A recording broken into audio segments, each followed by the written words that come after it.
जय हिंद, वंदे मातरम। स्वागत है आप सभी का free exam zone YouTube channel पर। दोस्तों, आज हमने हिस्ट्री और पॉलिटी से 100 महत्वपूर्ण प्रश्न लिया है। वही प्रश्न है जो बार बार एग्जाम में पूछे जाते हैं। तो सर्वप्रथम हिस्ट्री से 50 प्रश्न देखते हैं। तो आप लोग वीडियो को अंत तक जरूर देखना और अंत में कमेंट करके जरूर बताना कि आपको वीडियो कैसे लगी। तो पहला प्रश्न आपके स्क्रीन पर है, भारतीय राष्ट्रीय कांग्रेस की स्थापना किस वर्ष की गई थी? तो आपको ध्यान रखना है, भारतीय राष्ट्रीय कांग्रेस की स्थापना 1885 में की गई। भारतीय राष्ट्रीय कांग्रेस के पहले अध्यक्ष कौन थे? तो भारतीय राष्ट्रीय कांग्रेस के पहले अध्यक्ष थे डब्ल्यू.सी. बनर्जी। आपको ध्यान रखना है, भारतीय राष्ट्रीय कांग्रेस के पहले अध्यक्ष थे डब्ल्यू.सी. बनर्जी। अगला प्रश्न है, ब्रिटिश हाउस ऑफ कॉमन्स का चुनाव जिस प्रथम भारतीय ने लड़ा वह कौन थे? दादा भाई नौरोजी थे। आपको ध्यान रखना है। प्लासी की लड़ाई में अंग्रेजी सेना का नेतृत्व किसने किया था? रॉबर्ट क्लाइव के द्वारा प्लासी की लड़ाई में अंग्रेजी सेना का नेतृत्व किया गया। आपको ध्यान रखना है, आपको कमेंट करके बताना है कि प्लासी की लड़ाई कब हुई। तो कमेंट करके आप लोग जरूर बताना। अगला प्रश्न है, बक्सर के युद्ध में अंग्रेजी सेना का नेतृत्व किसने किया था? तो बक्सर के युद्ध में अंग्रेजी सेना का नेतृत्व किया था रॉबर्ट क्लाइव ने। आपको ध्यान रखना है।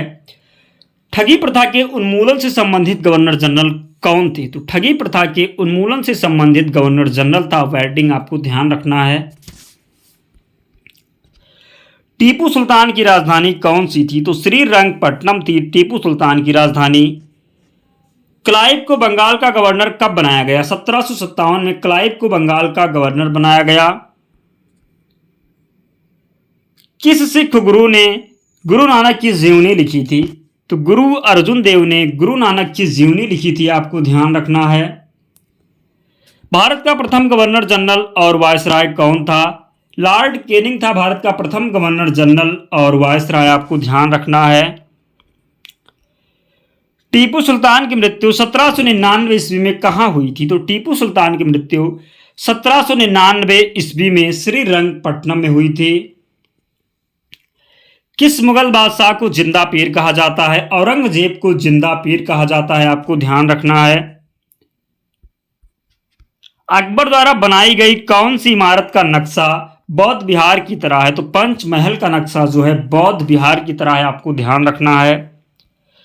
अंतिम मुगल बादशाह बहादुर शाह जफर था, उनके पिता का नाम क्या था? तो अंतिम मुगल बादशाह बहादुर शाह जफर था, उनके पिता का नाम था अकबर शाह द्वितीय।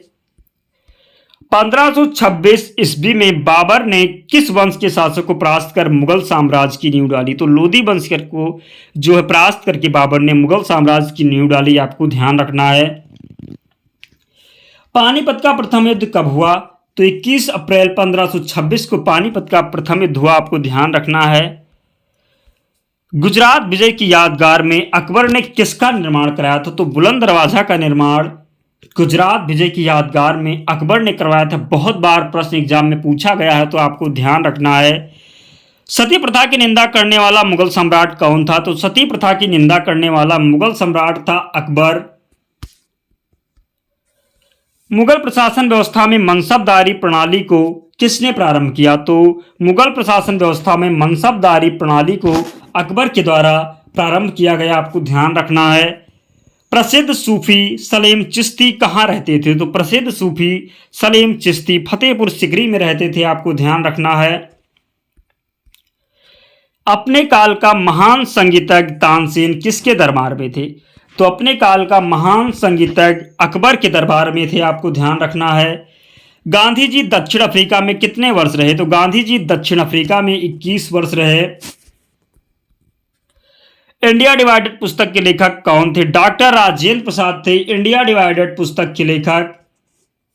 गांधी जी ने दांडी समुद्र तट पर नमक कानून का उल्लंघन कब किया? 6 अप्रैल 1930 को।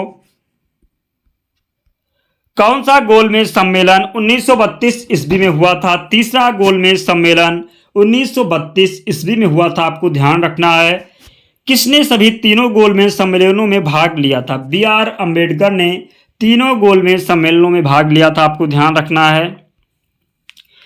भारत और पाकिस्तान के विभाजन किस योजना के तहत हुआ था? तो माउंटबेटन योजना के तहत भारत और पाकिस्तान का विभाजन हुआ। आपको ध्यान रखना है।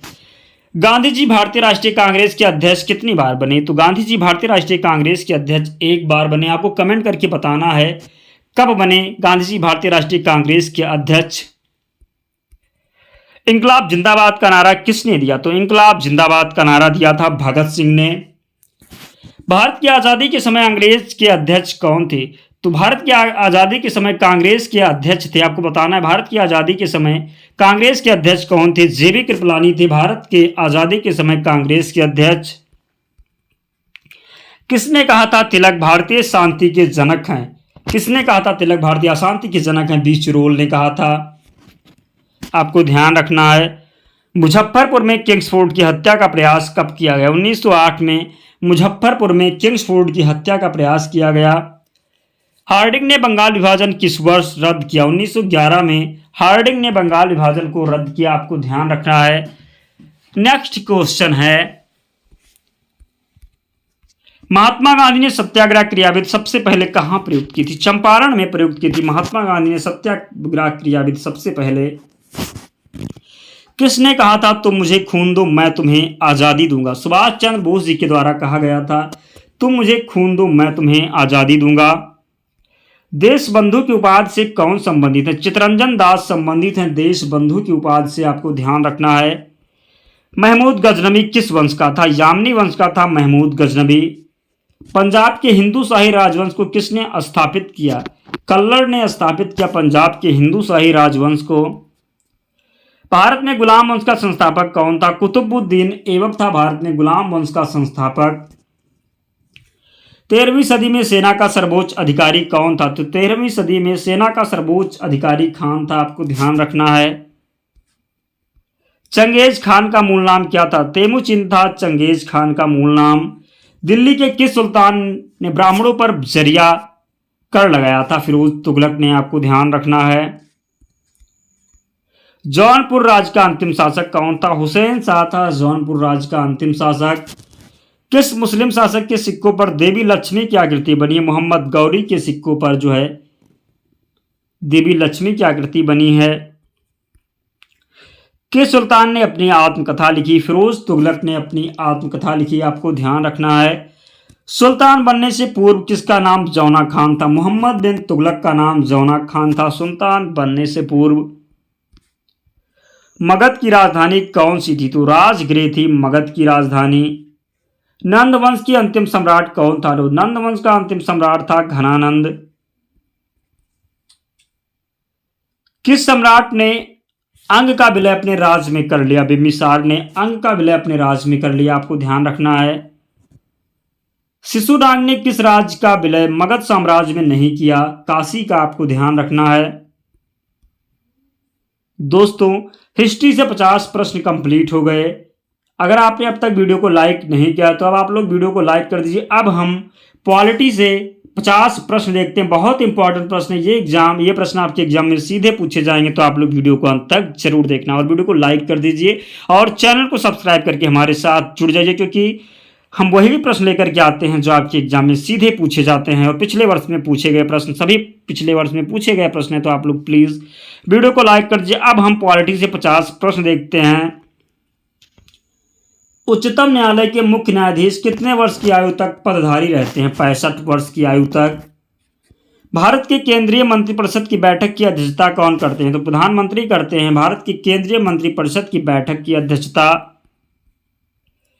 भारतीय संविधान के प्रावधानों में कौन सा प्रावधान मंत्रिपरिषद की नियुक्ति की विवेचना करता है? अनुच्छेद 75 जो है भारतीय संविधान के प्रावधानों में से मंत्रिपरिषद की नियुक्ति की विवेचना करता है। कौन सा राइट आंसर होगा? अनुच्छेद 75। आपको ध्यान रखना है।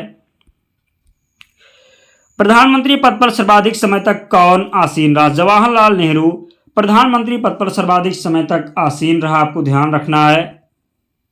प्रथम पूर्णतः गैर कांग्रेसी प्रधानमंत्री कौन थे? अटल बिहारी वाजपेयी थे प्रथम पूर्णतः गैर कांग्रेसी प्रधानमंत्री। लोकसभा का चुनाव लड़ने के लिए इच्छुक व्यक्ति की न्यूनतम आयु कितनी होनी चाहिए? तो लोकसभा का चुनाव लड़ने के लिए इच्छुक व्यक्ति की न्यूनतम आयु 25 वर्ष होनी चाहिए। कौन सा राज्य सबसे अधिक प्रतिनिधि लोकसभा में भेजता है? तो उत्तर प्रदेश सबसे अधिक प्रतिनिधि लोकसभा में भेजता है। आपको ध्यान रखना है।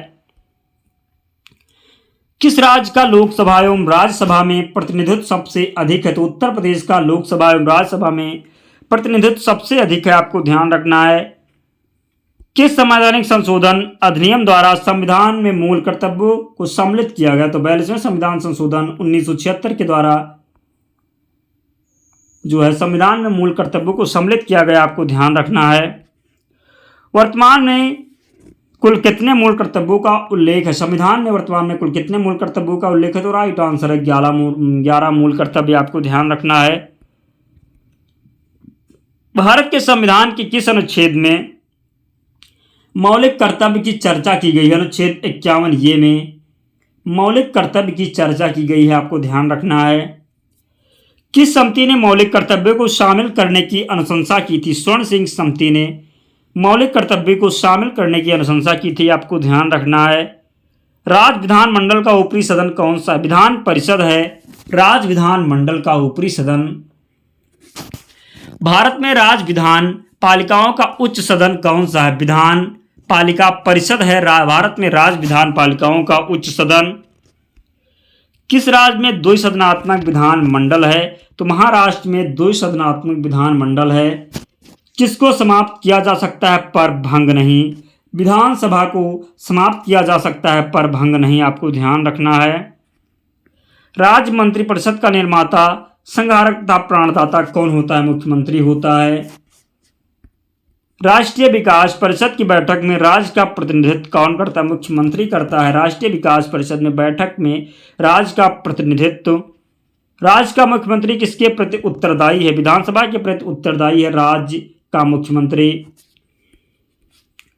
मध्य प्रदेश के प्रथम मुख्यमंत्री कौन थे? रविशंकर शुक्ला थे मध्य प्रदेश के प्रथम मुख्यमंत्री।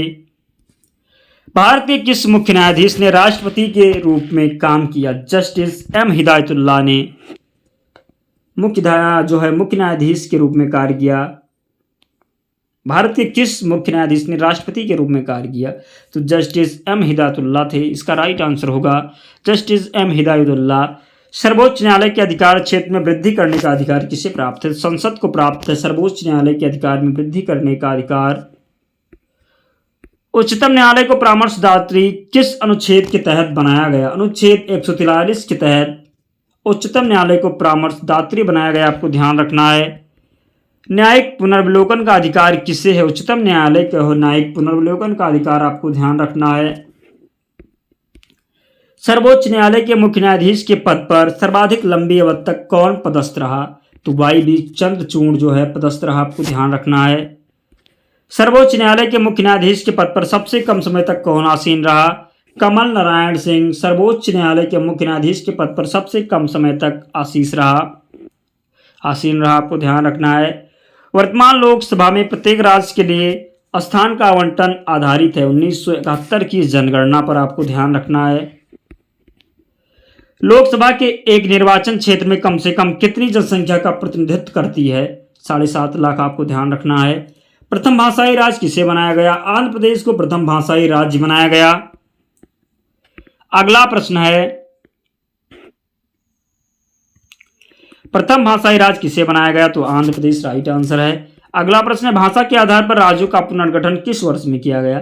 तो भाषा के आधार पर राज्यों का पुनर्गठन 1956 में किया गया। पुडुचेरी को किस वर्ष भारतीय संघ में सम्मिलित किया गया? 1962 में पुडुचेरी को भारतीय संघ में सम्मिलित किया गया, आपको ध्यान रखना है। अगला प्रश्न है, हिमाचल प्रदेश को राज्य का दर्जा कब दिया गया? तो हिमाचल प्रदेश को राज्य का दर्जा 1970 में दिया गया, आपको ध्यान रखना है। आंध्र प्रदेश एक भाषाई राज्य के रूप में कब गठित किया गया? तो आंध्र प्रदेश एक भाषाई राज्य के रूप में 1953 में गठित किया गया। संविधान का अनुच्छेद 312 किससे संबंधित है? अखिल भारतीय सेवाओं से संबंधित है संविधान का अनुच्छेद 312। भारत के महान्यायवादी की नियुक्ति से संबंधित अनुच्छेद कौन सा? अनुच्छेद 76 है। भारत के महान्यायवादी की नियुक्ति से संबंधित अनुच्छेद, आपको ध्यान रखना है। संविधान की छठी अनुसूची इनमें से किस राज्य में लागू नहीं है? मणिपुर में लागू नहीं है संविधान की छठी अनुसूची।